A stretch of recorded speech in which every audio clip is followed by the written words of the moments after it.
Well, a very good morning, good afternoon, and good evening to everybody. Thank you so much for taking some time off your schedules to come and be with us today. I understand in Portugal right now it's about morning. So thank you for setting aside some time this Saturday morning to really be with us and allow us to share with you some perspectives we have from Singapore. Now, before we begin, just a bit of housekeeping. And first of all, by way of introduction, my name is Benedict. I have a lovely team with me here. We are all from Singapore and specifically from Singapore Management University. So with me is my co-speaker, Mr. Fu Chuan He. We are both graduates of Singapore Management University, and we are assisted by three very lovely students from SMU. They are all currently doing their law degrees in their second years. So they are Chloe, they are Yan Wen, and they are Audrey. Now, understand that right now there's this closed captioning function. I think to this end, if what this means is that when I speak in English, there will be a translation of what is happening concurrently in Portuguese. So if you need this transcription, I think please drop a direct message on Zoom to Miss Julia, so that she can enable it for you as well and guide you in the process, right? So that this way you can follow what's happening at the same time. And at the same time, this is supposed to be a very open session. So at any point, if you have questions, please feel free to type them in the chat, whether in English or in Portuguese, and we'll do our best to answer you. Even if it's not during this session, we can also continue this conversation after this session, depending on how many questions there are, as well as the flow of this discussion. So it's supposed to be a very open sharing from us. Now, with that in mind, we're going to get into it. We're going to really delve deeply into what we are here to talk to you about today. Right, so first of all, once again, my name is Benedict. You can call me Ben. I am currently a disputes lawyer. I was called to the bar in August 2022. I'm currently working at Allen & Gladhill, so I do quite a wide range of work. I do international commercial arbitration.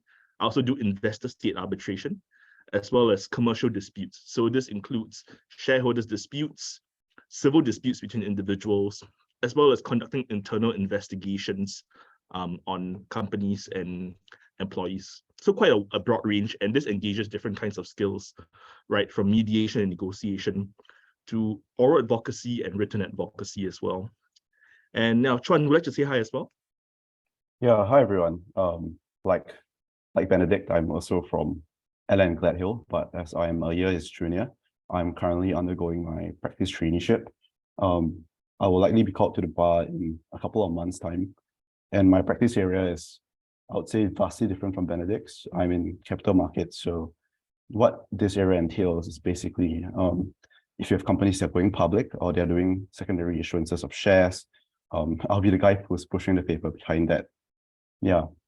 So I think it's quite good that we have Ben, who is from the dispute side, and you have me who's from the corporate side. So we can give you quite a balanced view as to how negotiation and mediation kind of plays a part in these two very different areas of law. Right. Thanks very much, Chuan, for your and once again, welcome.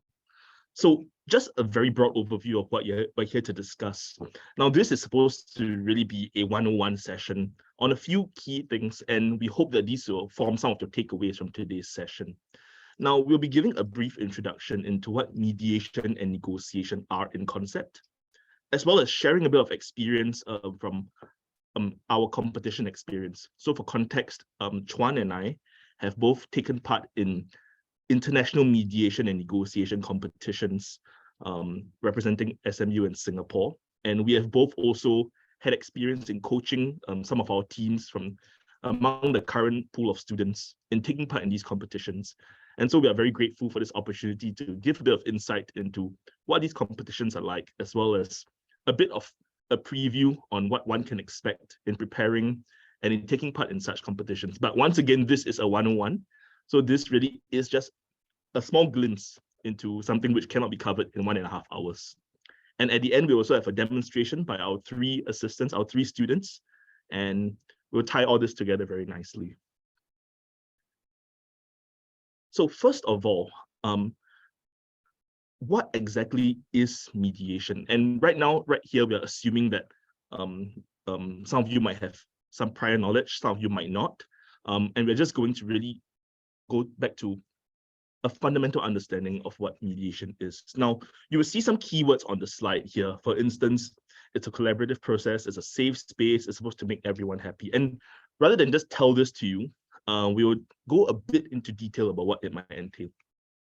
Now, there are different kinds of dispute resolution mechanisms, as you'd be aware, right? From litigation to mediation, and this can be captured on what we call the dispute resolution spectrum. So this refers to different kinds of ways in which disputes may be resolved between individuals or organizations. Now, all the way on the right of my screen, you can see litigation. So that's where you go to court and you make arguments, and that is where the court then decides who is right and who is wrong, based on what the facts are, as well as based on the facts, who is right in terms of legal principle. And from there, then giving remedies from, in Singapore, we have primarily damages, or in some cases, specific performance. Now, all the way on the left side of the screen, you see mediation, where it's a lot more collaborative, greater party autonomy. It's less costly, and it's supposed to be a faster process. So this is what we see here in this dispute resolution spectrum. And we're going to take you a bit further into detail about what all this means. Yeah, but just before we go into more detail, I think it's quite prudent to mention that this is from a rather theoretical point of view. So if you look in the, so of course we are giving this talk in the context of competitions, but in practice, sometimes it's not exactly appropriate to go straight to mediation or negotiation all the time, right? For example, if a company has, say, amongst shareholders, right, it's not really a dispute, but there's an area of law that they would like to have explained more clearly, then they might go straight to arbitration, albeit a friendly arbitration. Yeah. So I think it's just a good point to note that in real life, it sometimes depends on the context of the situation. So now we're going to take you through a story. And for those of you who have heard this story before, please do not chime in. But for the rest of us, I'm going to just tell you a story. And after this, we'll ask for some answers from the floor. Right, so just imagine this scenario. There are two siblings, Andy and Bob, and they're brothers. And one day they both decided that they wanted an orange. Right, and in the fridge, there was only one orange. And so, as you can see in the photograph, they're both fighting over it. They're both tugging at the orange and wanting it. Now, assume you are the parent of Andy and Bob, right? What would you do in this scenario? For those of you who have heard the story before, please do not chime in. For the rest, we'll be grateful if you could put some ideas or some thoughts into the comments, into the chat box for everyone to have a look. So we'll have about one or 2 minutes for this.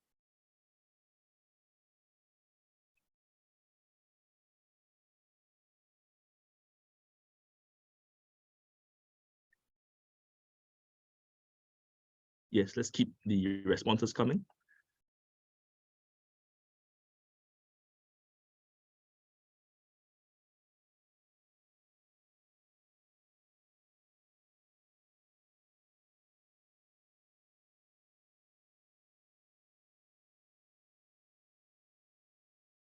Okay, we'll be opening the floor for another 15 seconds, and then we'll then carry on.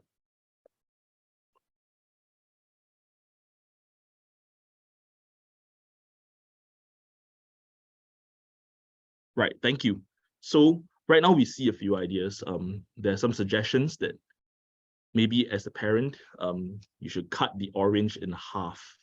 Cut the orange in 2 parts, for instance.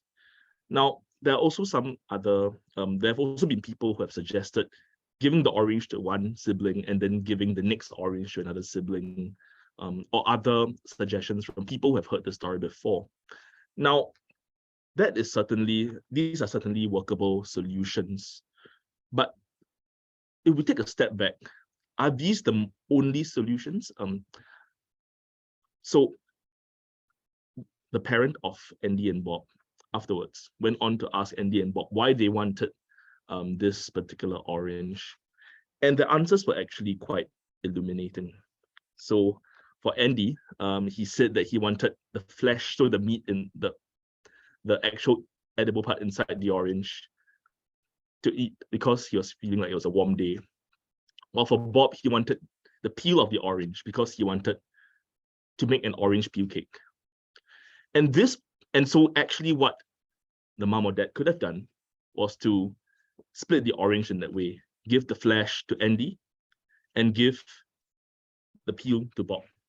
And this really takes us to how flexible mediation and negotiation can be, right?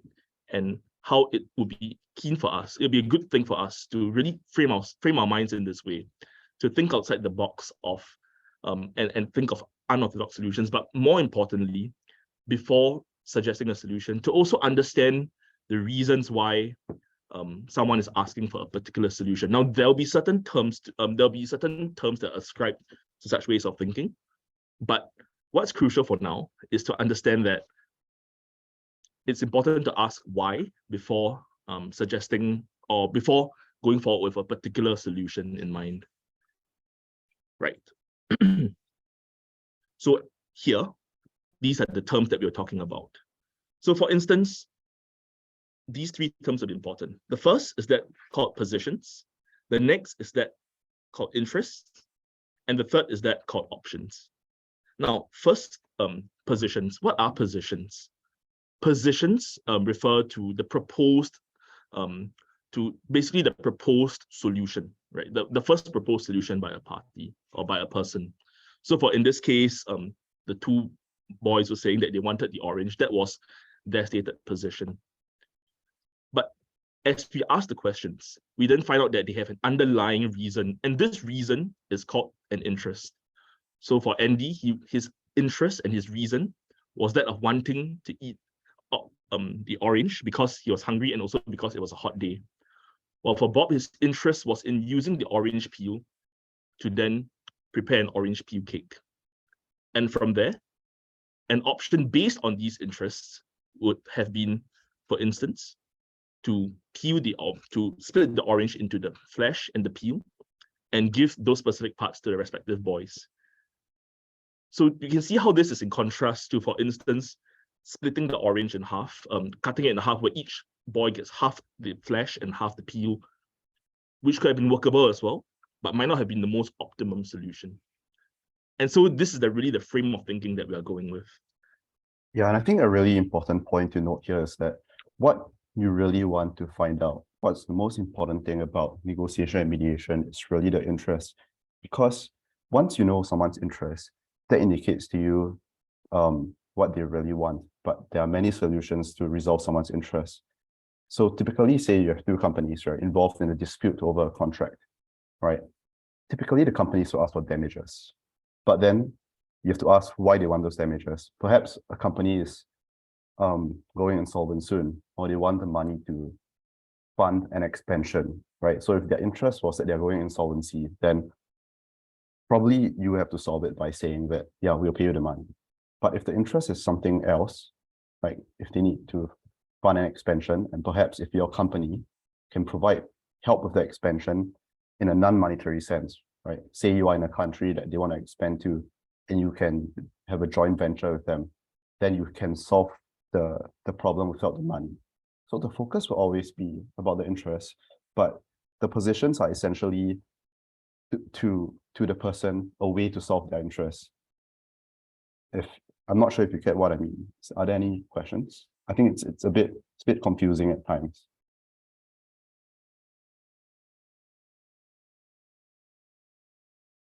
Okay, I mean, if there are no questions, we can just carry on.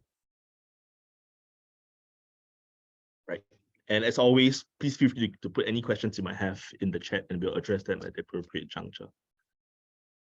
Right. So other values of mediation and why mediation and negotiation might be considered to be a more preferable method of resolving disputes. Now, in Singapore, we practice this concept called open justice. So what this means is that the court proceedings, for the most part, are open to the public. The proceedings are open to the public to attend. There might be written judgments that are released to the public as well. The news reporters can report on them. And at the same time, as Chuan was alluding to, the damages, or rather the solutions and the resolutions that can come out from the courts will be typically monetary in nature. But in mediation, there are a few benefits that are quite critical in making it a success. So in mediation, what happens, and we'll go into further detail on this later, is that it is a safe space because the entire process is confidential and without prejudice. So what this means, at least in Singapore law, is that what happens there stays there. So you can share different concerns or even things that are really troubling your company or troubling you as an individual. And this cannot be released to the public, as opposed to in court where dirty laundry can be aired and the media might actually take an interest in it. At the same time, mediation is also a very flexible process.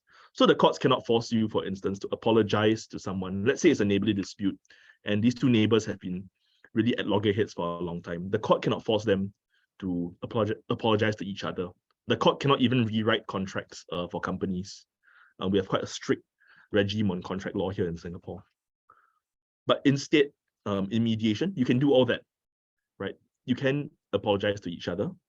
You can rewrite your contracts. You can even make arrangements for future contracts between the parties, which the court cannot force you to do. And at the same time, you have a neutral third party, the mediator, there to help you in the entire process.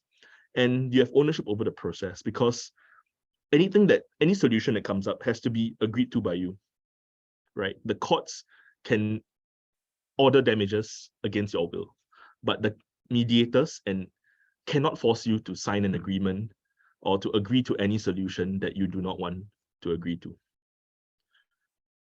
I think that a corollary point to this is that if you look at the benefits of mediation, this indicates that there are cases that are suitable for mediation and cases that are not suitable to mediation. So, for example, I think typically if, say you have a divorce case where a father and mother divorced, right? And it was a very acrimonious divorce. In other words, both parties are not really on good terms, and the moment they see each other, things get heated up. That might not be the best case to do for a mediation. Well, maybe not acrimonious, but say if the husband was violent, right? And that indicates to you that there's no way that you'll probably want to come to a resolution, then you probably would not want to do mediation for that. But if you, for example, have a divorce case where even though the relationship is not very good, but you know that both parents, they want to keep their affairs confidential because they want the best for their kids, and they just want to make sure that the kids are well taken care of, then that could very well be a suitable case for mediation. So ultimately, like I said, in practice, it ultimately depends on the suitability of the case.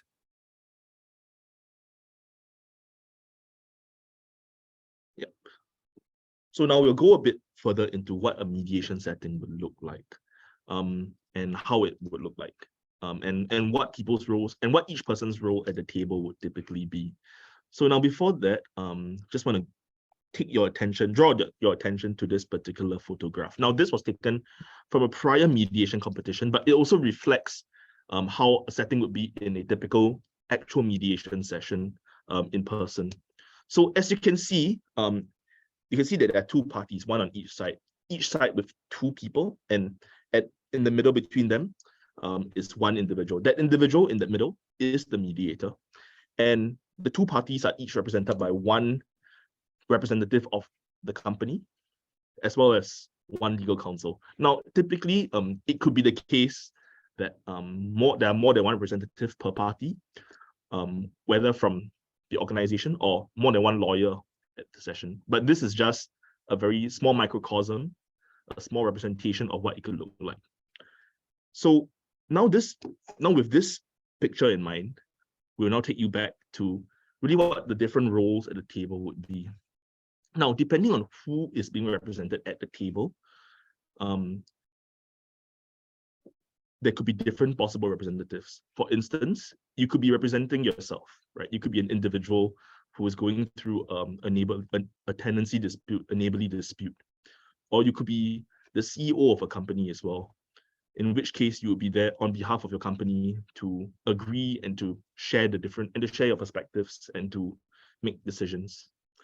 At the same time, for companies, they have in-house counsel, or they might engage external legal counsel as well in the law firms. So typically, each organization would have the client engaging the lawyers, as well as the lawyers. And there'll be that mediator who's sitting in the middle to facilitate a discussion. Right. So for instance, let's take a look at this. What does each role do? And this goes towards both real life settings as well as competition settings, but this is really from a theoretical perspective. So this is not set in stone.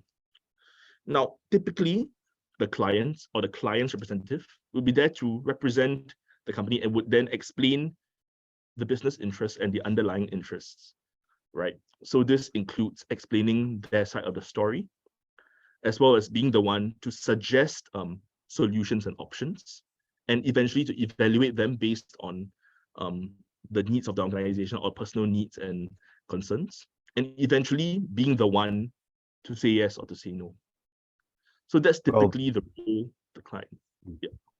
Well, but actually the client is the most interesting role because it ultimately depends on, it will determine the context of the entire mediation, right? Because as a client, you could be a minister, you could be a company CEO, you could be a simple person on the road, right?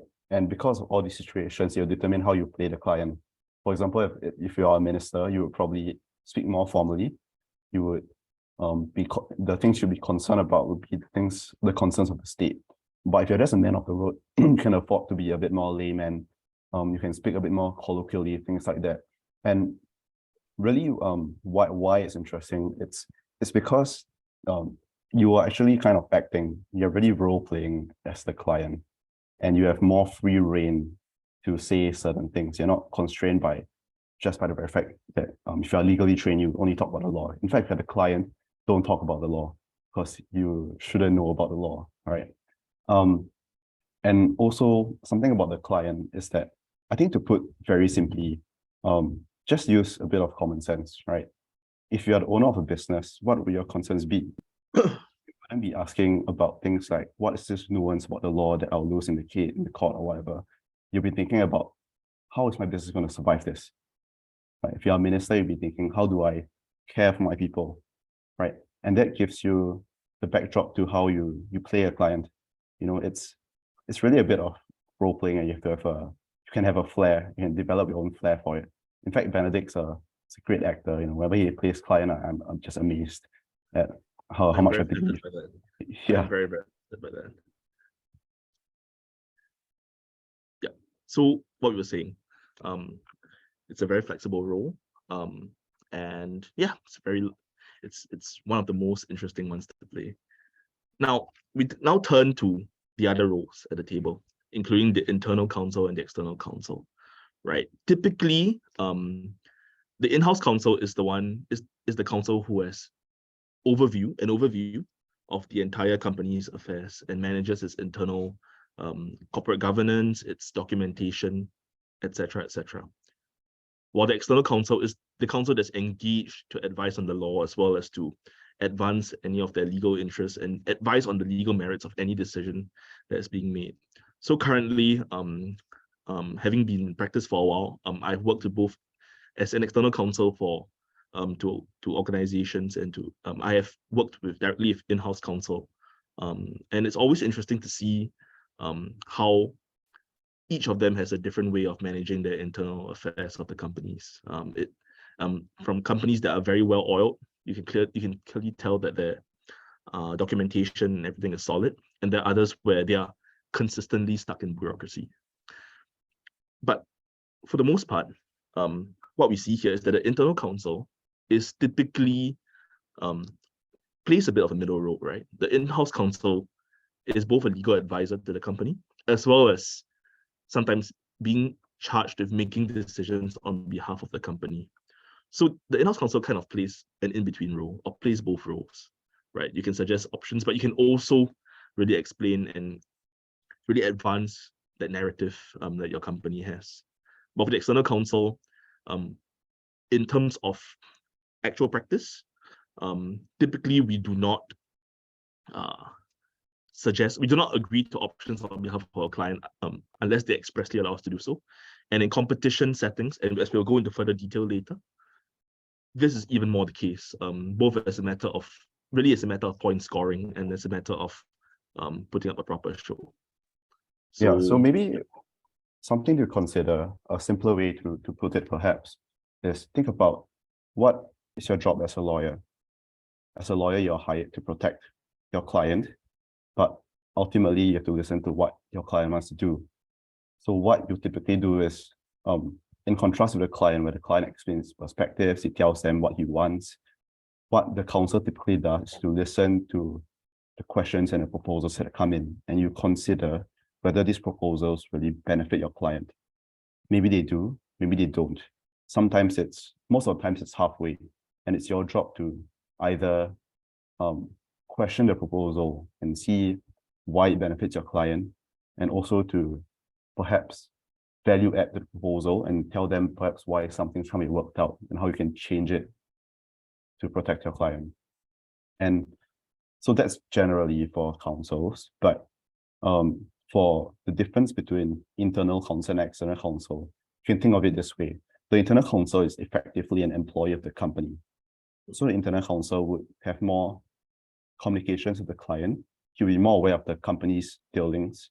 He'll be more aware of what's going on in the company. So an internal counsel would be more well-placed to say things like, my company is, not just my clients, but my company is facing this issue. Perhaps this proposal is good or bad. He can sometimes directly make comments on proposals. But if you're an external counsel, you kind of have to defer to your client for them to as to whether they would, as to what they think of the proposal. Because as an external hired professional, you're not as aware as the internal counsel as to the workings of the company. So as an external counsel, you'll be more prone to looking to your client and asking him, is this okay for you? Does this help you get what you want? So it's a slight difference, but it's a good nuance to know and to apply when you're doing a competition. Yeah. And now building on that, the mediator will be the one who facilitates and guides this entire process as a neutral third party. So the mediator is not just there to summarize the session. The mediator is really there to play an active role in guiding the parties in terms of what they're discussing, especially, for instance, if the parties are at loggerheads or if they're going in circles. And at the same time, if tensions get high, the mediator is also there to diffuse the tension, to redirect the conversation, and to really be the lodestone that helps to regulate the parties' moods and guide them towards being collaborative with each other. And this is something which it's really quite a difficult skill, because sometimes mediators can really get caught up in their emotions and in what they're feeling. But at the same time, they still have to keep neutral and impartial and not side with either party, or not be seen to be siding with either of the parties.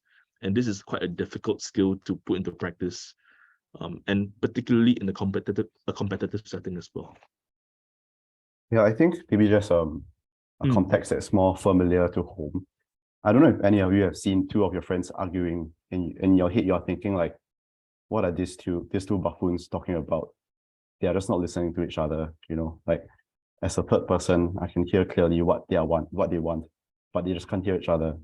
But if you think about it, when you are personally involved in an argument and emotions are involved, you are probably not listening to the other party as well.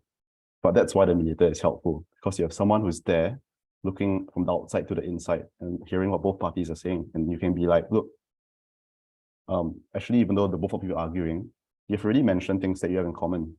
He's saying this, the other person is saying this, and you guys can work on that. So that's really where the mediator comes in. You're not there as like a figurehead or to just summarize. You're really there to keep a ear out and listen, to pay attention to what the parties are missing out from each other. Yeah.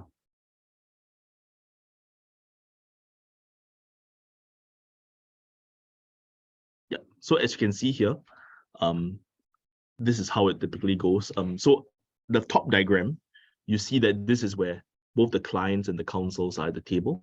Sometimes what happens is that the clients might believe that the counsels might be in a better place to represent them at the mediation table. And so they give the counsel the authority to do so. This could happen sometimes where, for instance, both clients are really at loggerheads and they cannot even be put into the same room. And in such a scenario, right, the clients would send the counsels instead to represent them and make decisions on their behalf. So it really is very based on context. In terms of competitions, typically the client will be there, but there are some competitions where it's just between the counsels only. So this really varies from competition to competition. In real life, it also depends on the relationship between all the parties involved.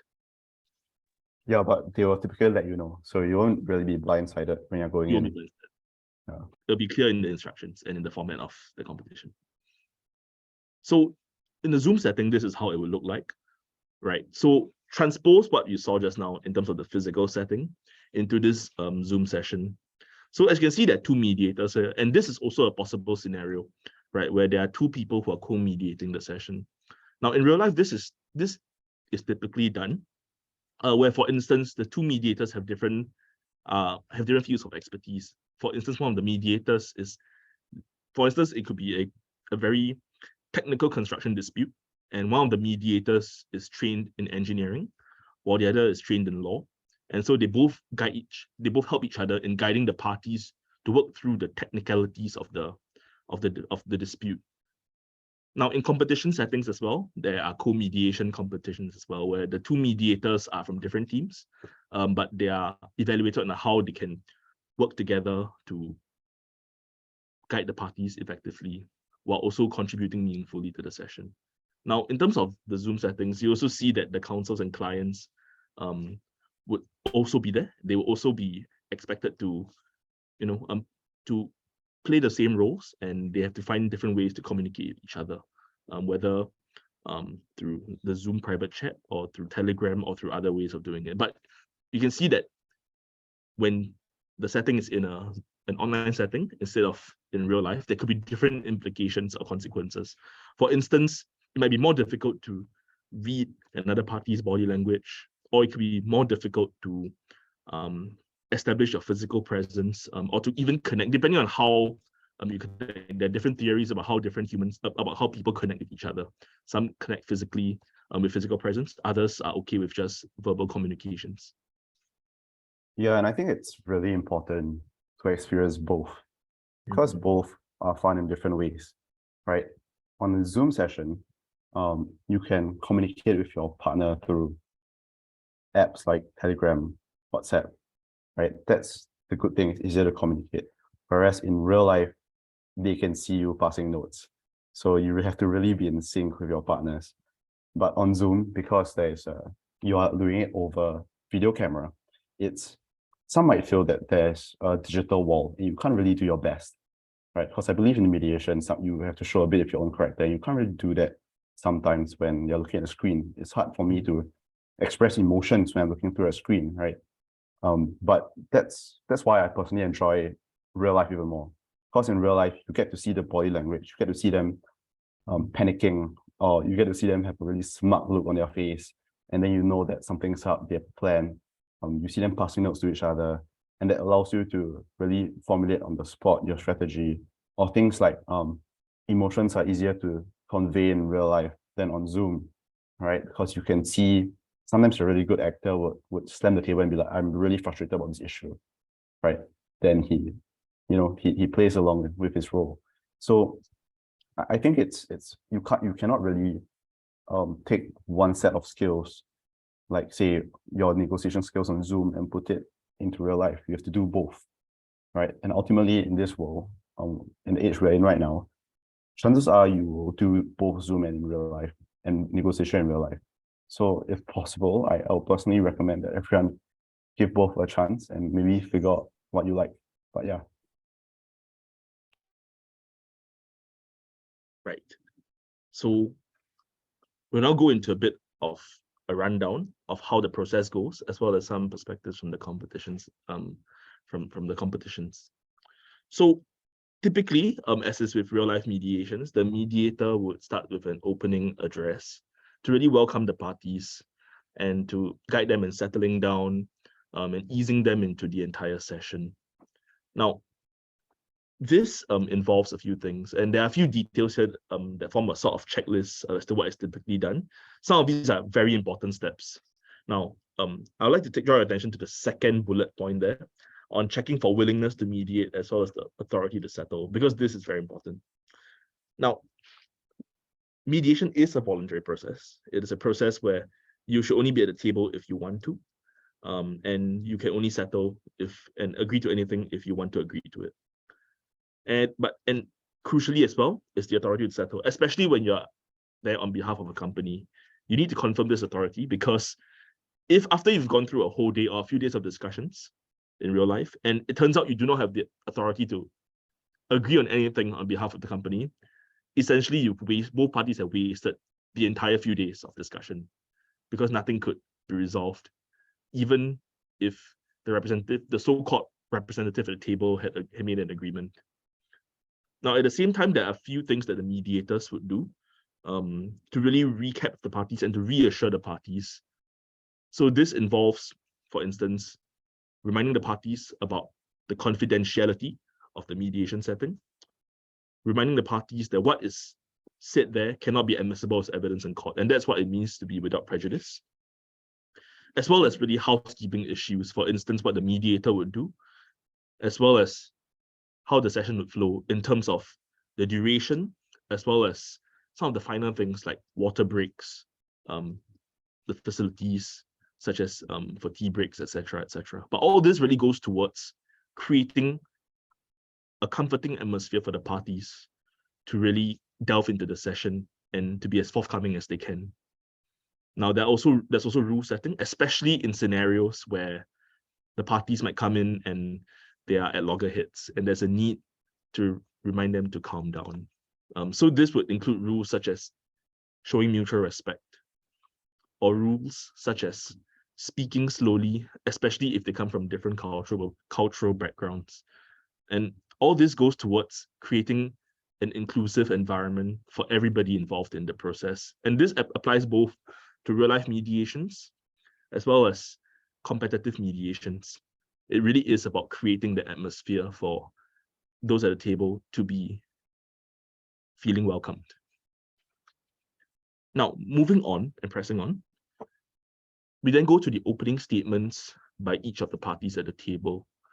Now, earlier on, we talked a bit about the roles of the clients or the internal counsel, as well as the external counsel.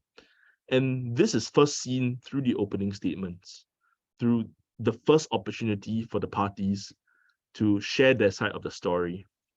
Now, as can be seen here, the client will typically be the one to share their perspective in terms of the entire narrative behind what had happened, and being the one to channel the emotions. So in competitions, this is where the client really can do quite a fair bit of play acting, through playing up anger or disappointment or other forms of emotions, and that really is quite unpredictable, although that really depends on what instructions each team receives. While for the legal counsel, and this refers really to the external counsel, or the person who is playing the external counsel, this would be in the form of really crystallizing what has happened, right, and being the more calm person at the table. Now, this involves, for instance, reiterating how the client feels, reminding the parties as to where his or her client is coming from, as well as summarizing really what the client is keen on discussing or keen on seeing in terms of the interests of the client. And from there, this is how the roles would typically be delineated, and this will be taken into even further light later on into the session.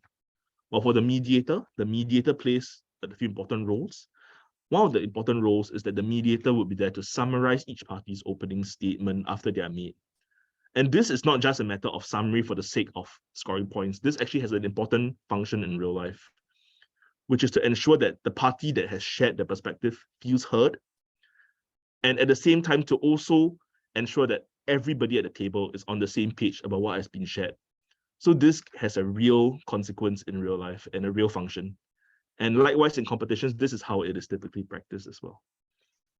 Yeah, and I think something that's really important for competitions, right?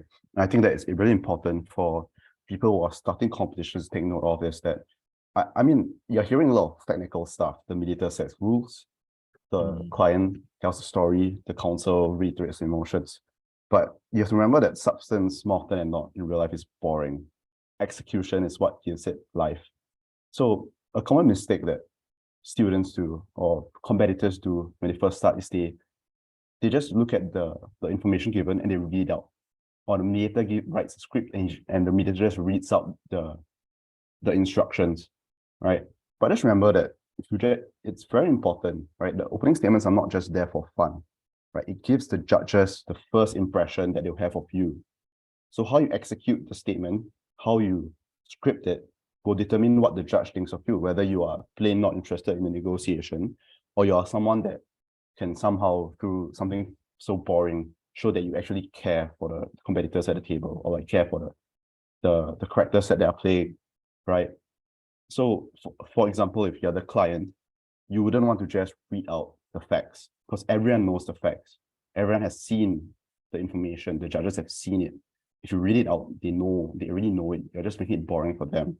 What you are supposed to do, you're supposed to use the facts and phrase it in a way that helps your case. Now, I do not mean mislead or misrepresent the facts, but you can always, script it in such a way and say in such a way, like, for example, if the information says that your client is very frustrated about the situation, then you wouldn't want to say, I am very frustrated about the situation. You can say something like, look, this situation has caused me so much distress. It has caused my company to, suffer damages from subcontractors. It has caused it to suffer, to possibly maybe even be insolvent, things like that, right? And that shows that the way you execute it can show the gravity of the situation. The same facts can be crafted in such a way that it gives so many different effects. So you don't ever think of the statements as something that you just have to get through and then you get to the meat of the negotiation. No, it's actually a very important part. Yeah, I think that's something I wish I learned earlier, actually. Yeah. And indeed, it's important that a lot of importance is placed on creating that narrative, right? Crafting that narrative rather than just reading out what you've been told. But there's also a limit to how far you can go with this. And I'm going to share with you an experience from a prior competition that I was coaching, I think 2 years ago. So this was a fictional competitive mediation. The fictional scenario had to do with a divorce, right, involving a husband and wife, soon to be ex-husband and wife. And what had happened was that my team was representing the wife's side. So one of our members was acting as the wife, while the other was acting as the wife's counsel. While on the other side, it was the husband as well as the husband's counsel. And the husband went into this entire spiel about how he was very sad. And that itself is fine. But he then went on to talk about how he almost jumped off a building. And he was in serious trouble with the judges after that, because that was an invented fact. And that unfairly tilted the balance of the parties at the table. So it is important that when crafting a narrative, make sure that it is reasonable and there's basis for that on the information that you're provided. Do not add in things which could be seen by judges as self-serving information, especially information of such grave nature. And that is something to really bear in mind when doing so. But at the same time, do have fun. Yeah, do have fun in crafting a narrative. Yeah, I think just a small additional point is that there are a lot of gray areas where you're unsure. It's difficult to tell sometimes. My advice is use common sense. But I know some of you will go like, okay, thanks, Chuan. I came to this talk for you to tell me use common sense. But I think it's I have to say in that way because you have to figure out whether what you're saying is something that's a natural consequence, right? Obviously, for example, if you break the contract, the natural consequence is that you probably lose cash. Okay, no, sorry, that's a bad example. Say a shipment arrives late for your company, and a natural consequence would be that you would suffer damages from the failed orders, right? that's normal, but you wouldn't want to go and say like, oh, because of that, my wife got so stressed, she passed away, right? So I think it's really a common sense kind of thing, but I have to also say that I didn't realize that I have no common sense till I said some stupid things, then I grew a common sense. So it takes practice and experience as well. Yeah. Yes, it takes a bit of practice to do it, but that's what these competitions are for as well, and that's why there are practice rounds and in the lead up to competitions to really run different ideas through with your coaches and with the people you practice with, and that's how we would then craft that common sense that might not be very common. It really depends on the individual, but as Chuan said, a reasonable extension of the facts, not inventing a whole new story that on which there is no basis. So now we'll move on and build on what we've just shared into really how a session would typically go after the opening statements. So after the opening statements, and here we say that it's customary for the requesting party to go first. This really depends on the style of mediation, because some schools of thought really prescribe that any party can go first, while others might take a more by the book approach where the party that requested it would go first. So this really depends on which center and really what each party wants, but it's a very flexible arrangement. We then go into what we call the agenda setting. Now, based on the statements and based on what each party shares at the start, this is how the mediator would then guide the parties in framing an agenda. And we can think of it as a list of items to be discussed. So for instance, taking the example of the divorce from earlier, what a typical agenda might look like, depending on the facts of that particular scenario, could involve, for instance, let's say it's a cheating case, a case of a party cheating on their partner. Let's say the wife cheated on the husband. So it could, for instance, involve a discussion on what happened on that fateful night, as well as resolving, for instance, whether they want to get back together. And if they don't want to get back together, perhaps resolutions like custody of children, as well as any form of spousal maintenance, etc., etc. So this really depends on what each factual scenario entails. So this is not something that is set in stone. But this list is really meant to provide a guidance to the parties at the table to then have a laundry list, which is still flexible and can be added onto as to what is to be discussed. And the beauty of this is that you can go in any direction. So there's typically not a fixed, you must discuss item 1 before going to item 2, then to item 3. You can sometimes go to item 1 and talk for it for a bit, and you might find that item 3 might be best discussed next. So this really depends on the scenario. And you might find that different items might cross with each other. And this is seen in the next 2 phases, what we call interest gathering, as well as option discussion, option generation. So this is what we call the joint session, if you want to put a term to it, of the mediation. And this joint session involves the parties then sharing what we call interest earlier on, the underlying concerns, and from there generating options to then meet each other's interests, especially if there's common interests. Now, what we see here is that the options and the solutions do not have to stand alone. So for instance, let's say there is a scenario where the parties are looking to rewrite the current contract. Let's say there was a contract for the supply of sweets for 2 years, but they find that actually they don't just want to rewrite the contract for 2 years, they actually want to maybe even incorporate a joint venture company afterwards to last for the next 10 years or something. Then you might see that these 2 solutions might be related to each other. And so that is the beauty of this kind of flexible setting where you can discuss different items at the same in succession, and you can then go back and forth and maybe even combine solutions together to make something that really represents the relationship between the parties. And after all that, yeah. Oh, sorry. Yeah. Sorry. Apologies. Yeah, no worries. Okay. I think a really simple way to look at it for simple people who are like myself, because I find technical terms very difficult at times. Think of mediation as a conversation. What happens during a conversation typically? The people will start by giving the backdrop, right?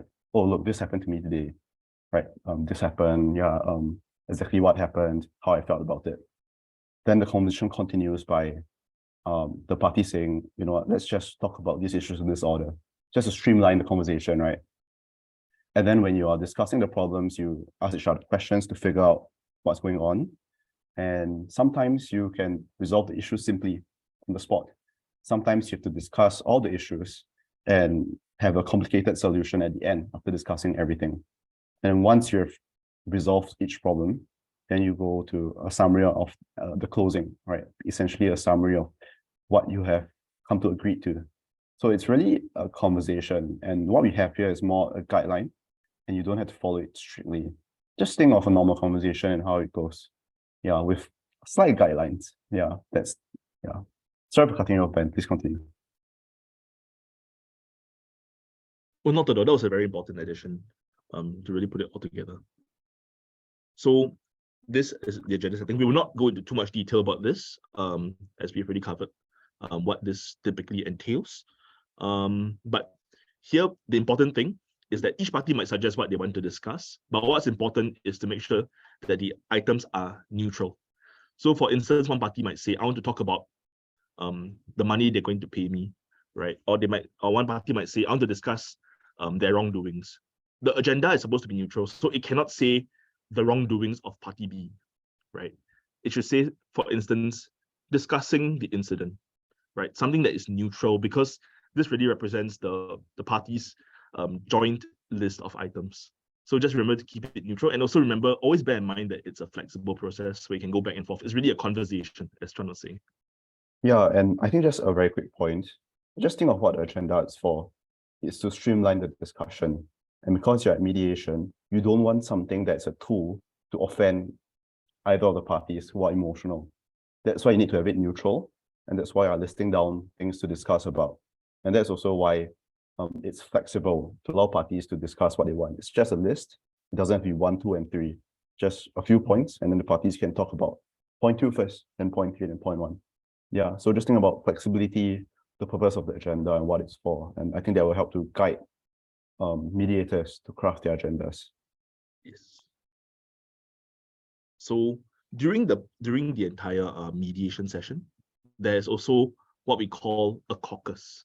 Now, this is basically, in a nutshell, a private session with the mediators. Now, there are two forms of caucuses. One involves the mediator talking to one party at one time in private, while the other kind of caucus is called a cross caucus, where the mediator would talk to maybe both sets of lawyers without the clients, or both sets of clients without their lawyers. And the use of this is typically quite flexible and very situation specific. But for caucuses, the main thing to note in a competition is that these are very short. So they are about 5 minutes long only. And they are typically used, for instance, when parties are at very high tensions. And this can happen in competitive mediations as well, and not just in actual mediations, right? Where the parties are at loggerheads, they are about to reach across the screen to strangle each other, or they just cannot seem to agree to anything, or they just keep going in circles. All these would warrant the use of a caucus, where it's for you to then share the mediator, for instance, private information that you might not be very willing to share with the other party in the open, or for you to share your concerns about whether, for instance, you are very unwilling to agree to something because you have a separate concern, right? For instance, let's say you are in that husband and wife setting. You are the husband and you have the kid, and you don't want to share custody of the child with your ex-wife because you have actually enrolled your child in a foreign school, and you're actually planning to abscond with the child, right? So this is something that you probably might not be very willing to say in the open. And this is one example of when you can share this information with the mediator first, and the mediator will then bear this in mind in how to streamline and how to frame the discussion. So what we mean by this is, right, this is a safe space because it's a confidential, that's what we call double confidentiality. So what is shared with the mediator during the private session, the mediator cannot share this with the other party unless the mediator is expressly authorized by that party to do so. Now, when is a cross caucus used? A cross caucus is used depending, right? So for instance, where the two sets of clients are once again at loggerheads with each other, but the counsels appear to be very sensible and very rational.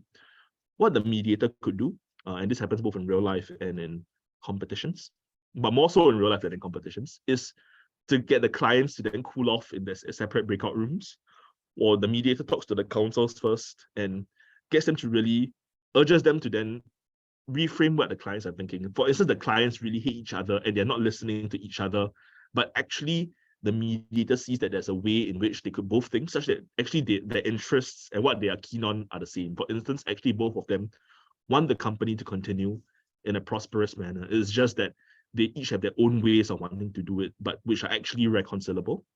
The mediator can then get the counsels into the room to talk first with the mediator, and then get the counsels to then talk to the clients separately afterwards to get them to see sense and to take a step back from the emotions. So it's really quite a varied process.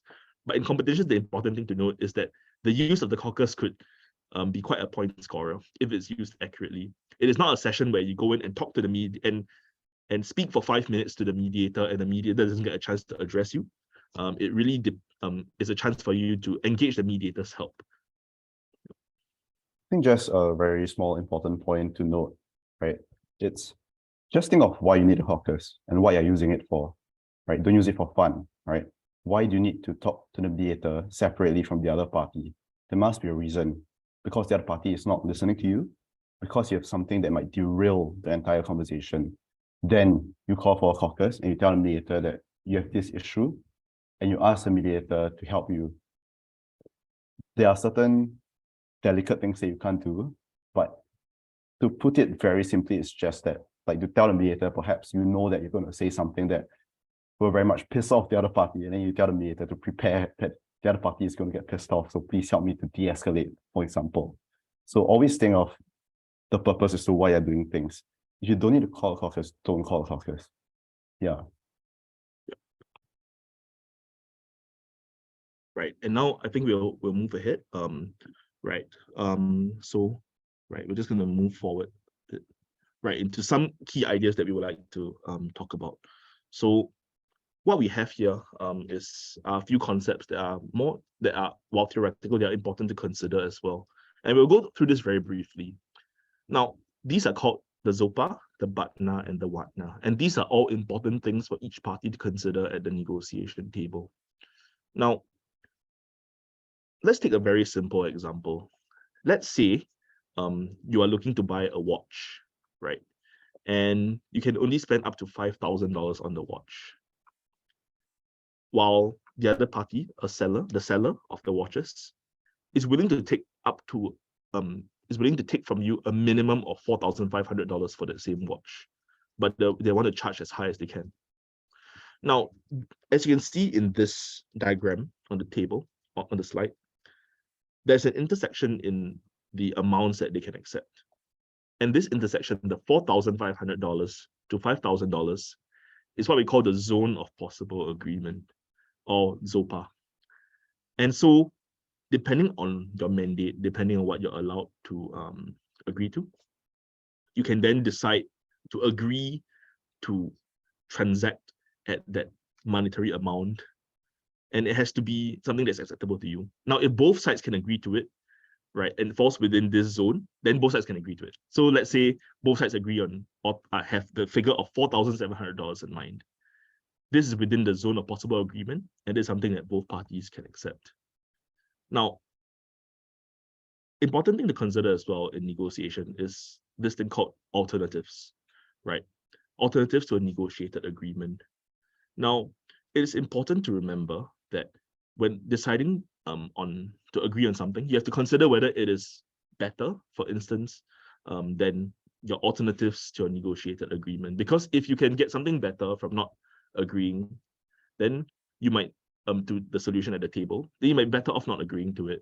For instance, you are looking to sell a watch, and this person is willing to pay $5,000 for it. But actually outside you have a seller, you have another buyer who's willing to buy that same watch at $8,000. That is an alternative to a negotiated agreement, and you might want to consider then whether to accept or not. So this is what we call alternatives. I think just to put everything in context, just think of it this way. Say you're buying a car from a dealership. What do? You know that you have the best price, right? The cheapest price that you can get.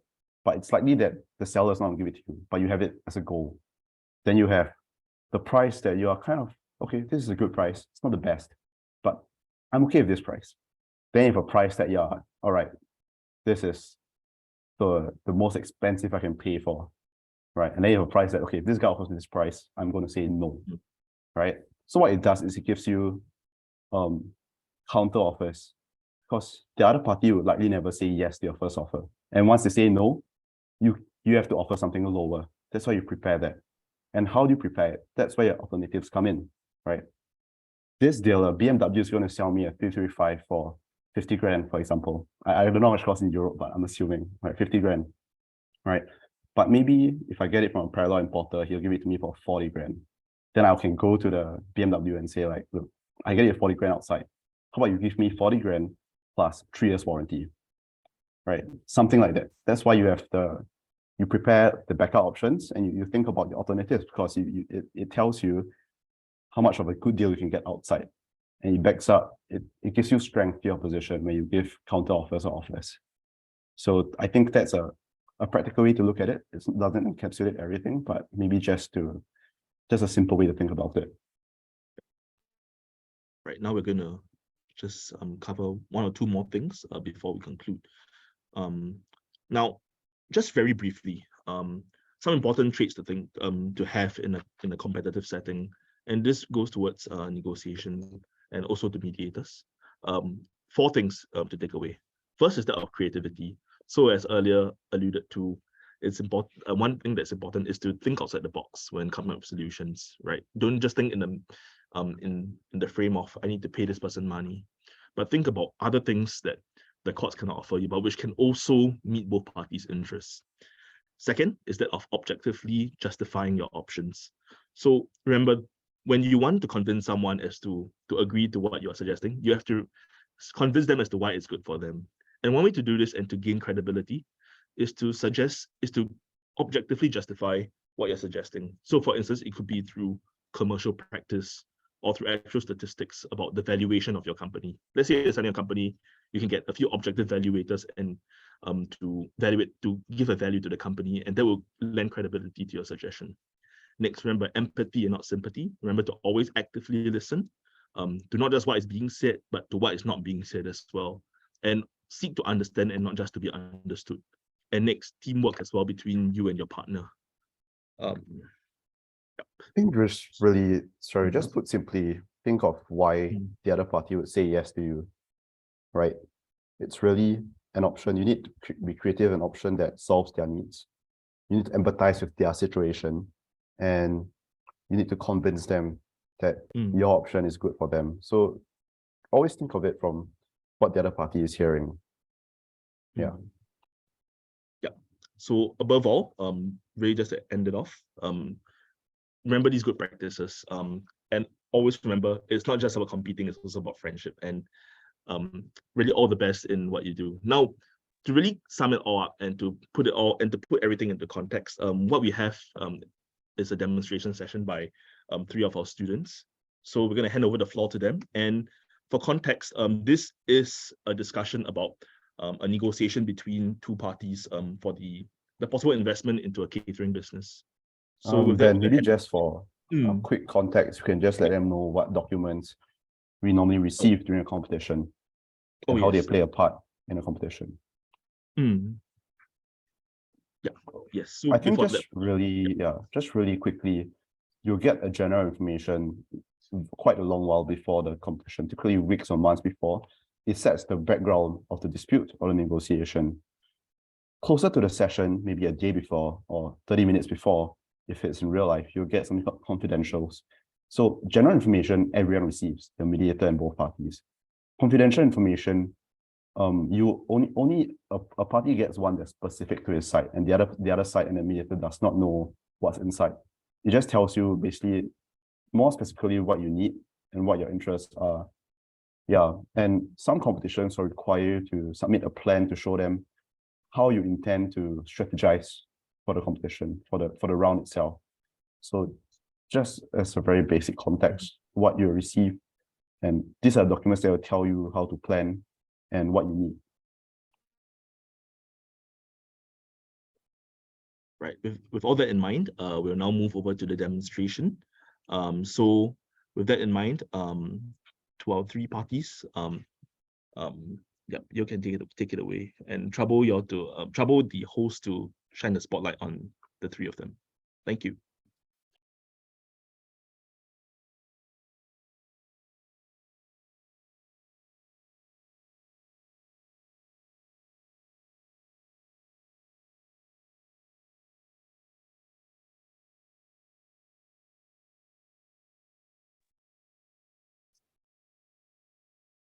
Okay, hi. I will be the mediator for this session, and Yen and Audrey, Chris and Martin will be playing the two negotiators. So without further ado, let me begin. Okay.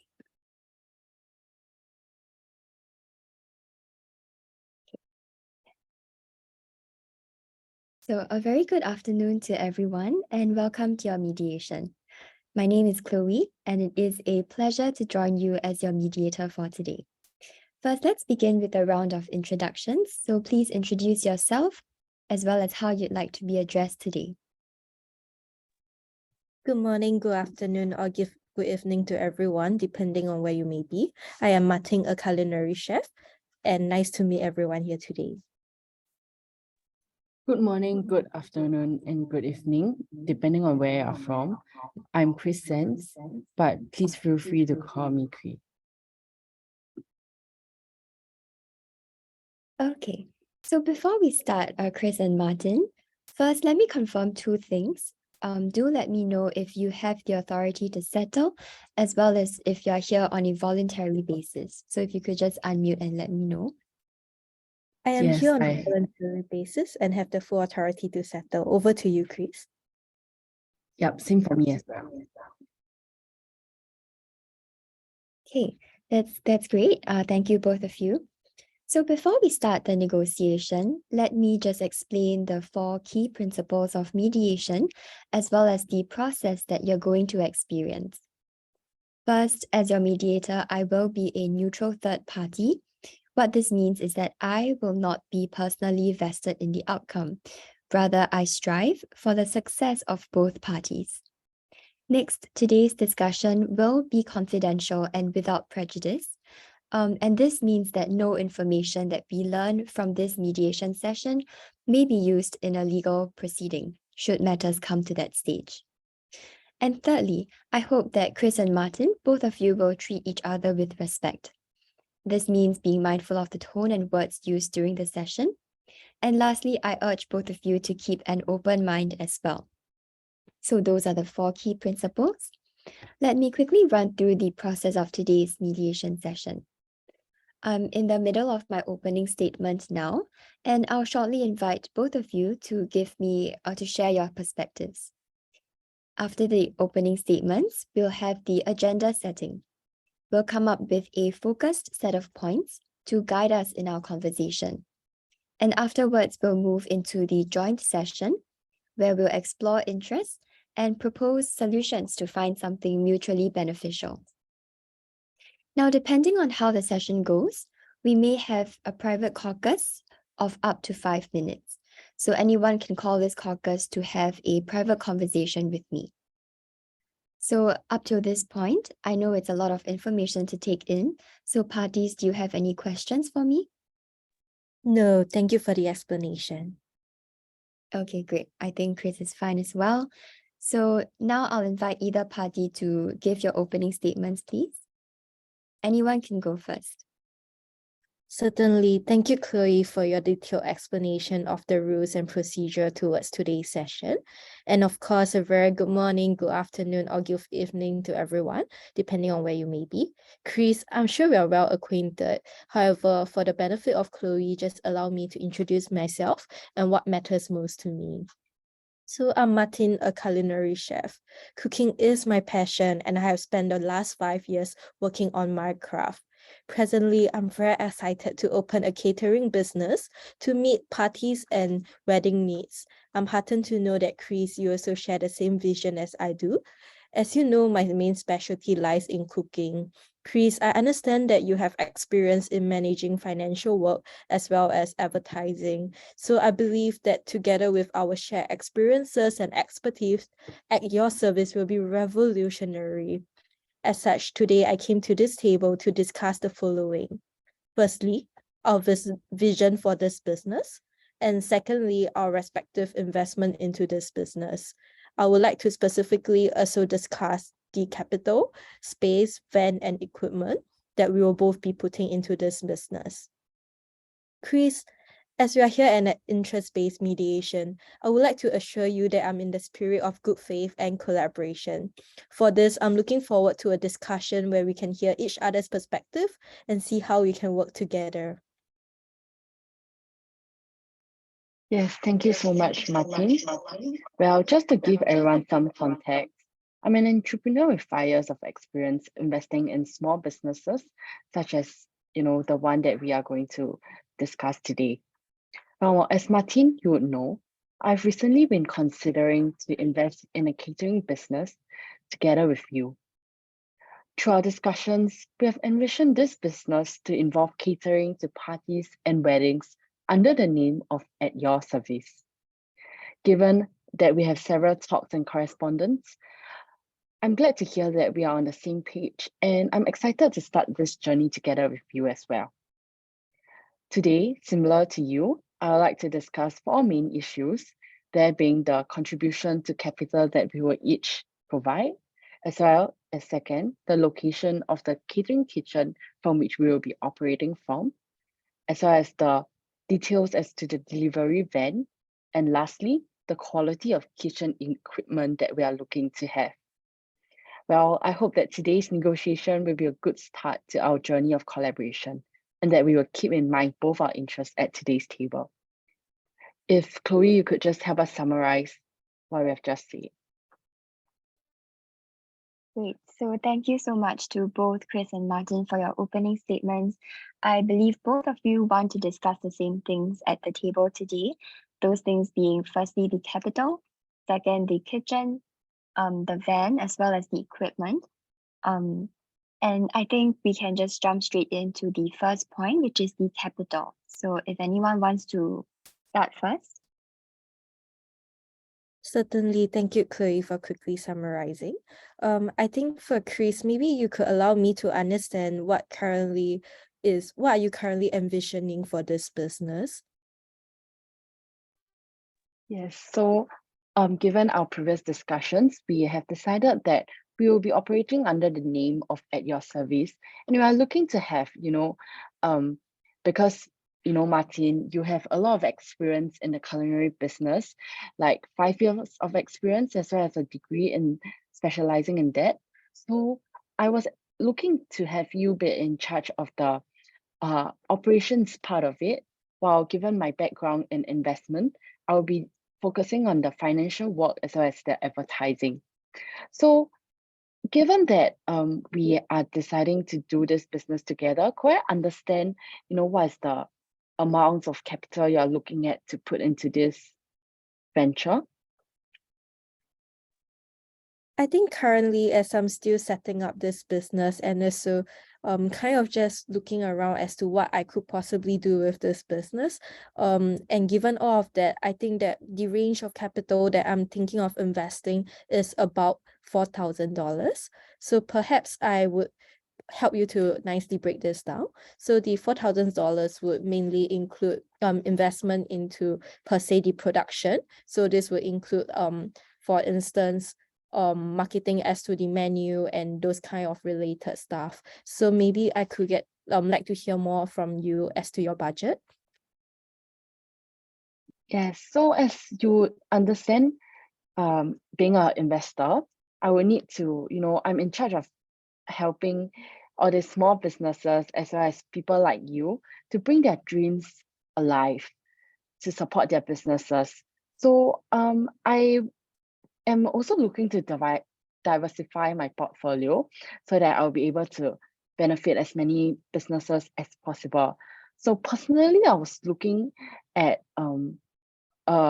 me putting in $5,000 into this business because I believe that what I can provide, such as the business connections that I will bring with me, would benefit your goals and our small business in an invaluable way as well. Certainly, I think I see where you're coming from as well. As to diversification, I would like to share with you that besides just the catering business, I am also intending in the future to perhaps also set up a restaurant business. And I think that is a very nice way for you to also diversify your portfolio. But in relation to that, maybe I could understand where you intend for the $5,000 to be contributed to. Yes, so my team and I have been looking as to the amounts of this capital. So I believe that at previous discussion we discussed that we would need about 30,000 to start this venture. So I was thinking that the amount of money I put in could be, used towards the to get some equipment as well as the delivery of the delivery van that we will be using for this product. I think from what I'm hearing from both of us, it seems as though our investment is mainly into the delivery services as well as the other potential costs such as equipment. And I think if that's the case, would it be more preferable for us to discuss this two first? Then we can ultimately decide on the capital. Yes, certainly. So perhaps we could discuss the details as to the sharing space that we will be getting, the space that we'll be getting to start up our business. So I believe that Martin, having been in this industry for a while, maybe you have some opinions as to which place you would like to carry out the business. Sorry, so before we move on to the next point, I think let me just quickly summarize what I've heard for the capital point before moving back afterwards. So I heard that Martin is okay with investing $4,000, and he would also like to invest into the production of the catering business. But for Chris's side, his priority and his interest lies in diversifying his portfolio in future, as well as needing a certain amount of money for a range of things, but we can't quite agree on the capital now without discussing the kitchen and the van and the equipment. So let's now move forward into the second agenda point. And Martin, I think you are continuing. I think, Chris, as you know, my business is really small. And one very important thing to me is definitely to attract people to come. And with that said, I think what is particularly important would then be the pedestrian traffic, which is why I have some ideas. So specifically, I'm hoping to have a space that is located near a street that is popular with a lot of pedestrian traffic. And I believe this will at least draw people attention to our business. So I think on that note, perhaps you could share with me what are your perspectives? Yes. So on my side, I've been looking as to the rent of the different options that we have. And I found out that the sharing space in a restaurant kitchen is actually the cheapest option. So I was thinking, because my team has some advertising capabilities, so we are quite well versed in creating posters as well as online materials that will really help to promote at your service. And because I was thinking that we are business catering to parties and weddings, the main source of our clients would perhaps be through online platforms as well as referrals from our clients. So I was thinking that as long as we have a location where we could produce all this food for the wedding, it would be fine for us. So I was thinking at looking at a more cost-effective option. Not sure if you have any opinions. Certainly, I think my only worry when it comes to a share space is perhaps also when it comes to when we have very high traffic, it will be difficult for us to allocate time together with the other co-owner. But maybe you could share more on the kind of marketing services that your firm can provide. Yes, so personally, my team, we will be able to help generate a website for at your service, as well as all the popular social media platforms such as Twitter and Instagram. And I believe that this will help us reach out to the younger generation who generally are planning their weddings right now. Yes, so I think that I found out more about the sharing space options, and I've found out that it is mainly that we are just sharing the space within the building, and not that we are sharing equipment or anything else with the other parties. Therefore, I've heard that I've gotten assurance that we will be able to have a fixed place for us to carry out our business, and for us to prepare all the food according to the timeline. Right. So from what I'm hearing from both of you, there are different interests. Martin would like to have a higher pedestrian traffic to really boost the sales of the catering business. And I'm hearing from Chris also that the interest is more of the cost. She's looking at more cost-effective options like a sharing space. But Martin, you raised certain concerns that Chris has just answered. And I've also heard that Chris is able to provide certain advertising services, including generating a website and using different social media platforms to really bring in the customers for this business. So I see that it's now 7:25, and I think it's great that we've covered ground and shared our different interests. I think that's helpful. It's helpful to have something to bring back, and maybe we can talk about this more in the next session when we reconvene. So yeah, due to time constraints, we will end the mediation session here. Thank you to both parties for coming down. Thank you. Thank you. Right. Thanks. Thank you very much, Chloe, Yen, Wen, Audrey, for really assisting this demonstration. Right. So what we have seen, and I'm just going to sum this up very quickly to tie it all together. What we have seen is really a very quick application, a very short demonstration on of some of the skills and the process behind mediation. Now, typically a mediation could take a much longer time than this, and a competition setting would take about 60 minutes, and there was no way we could replicate the entire session here.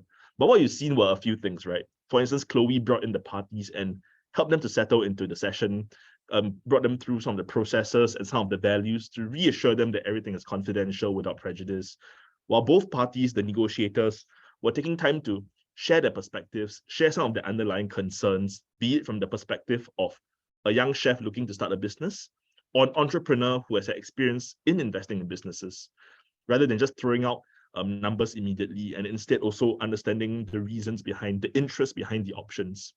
So this really is just a very short demonstration to tie it all together. We are very grateful from the team from SMU for this opportunity to come and share our perspectives and some of our experiences, and we are very grateful.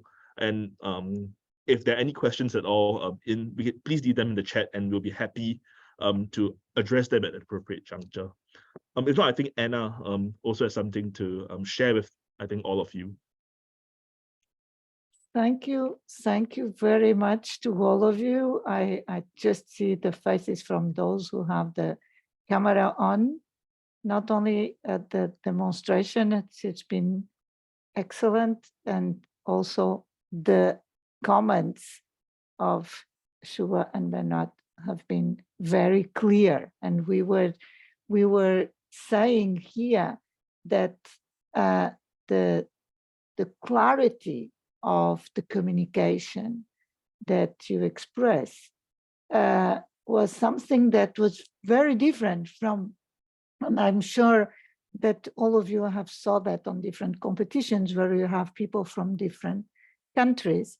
And where probably if you already had a Brazilian team in front of you, probably you did not see the Brazilian team to be so specific and so clear in their statements.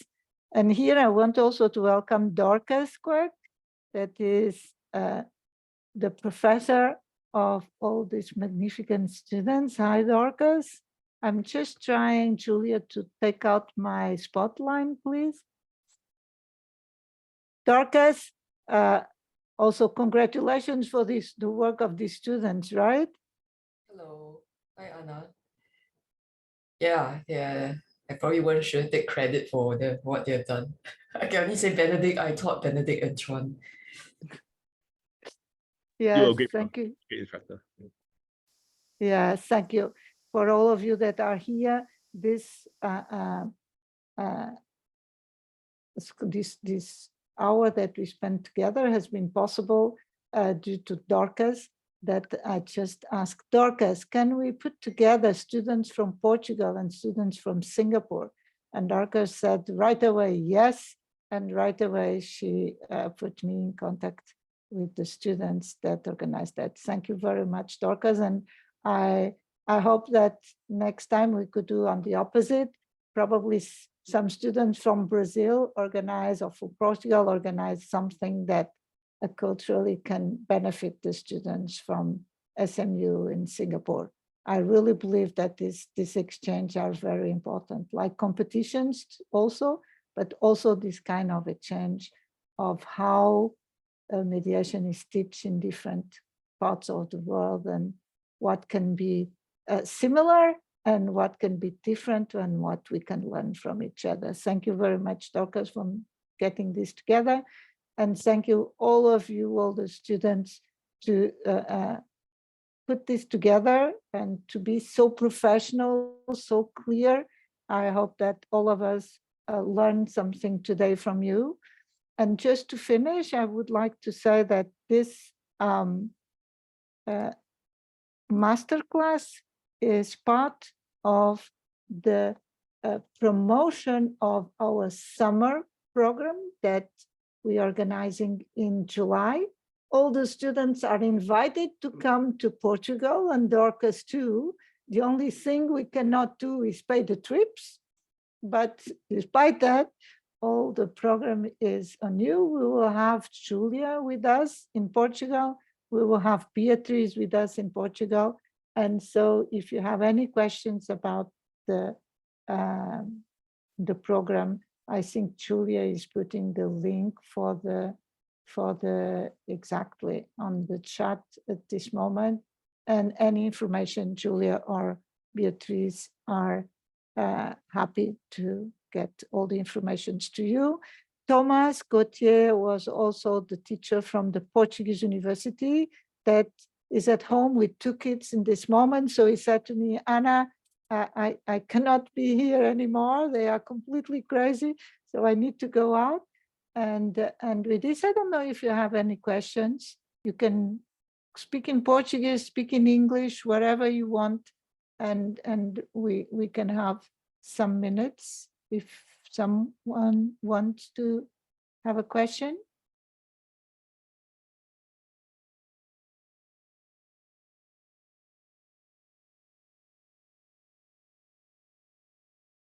Andrea, Christine.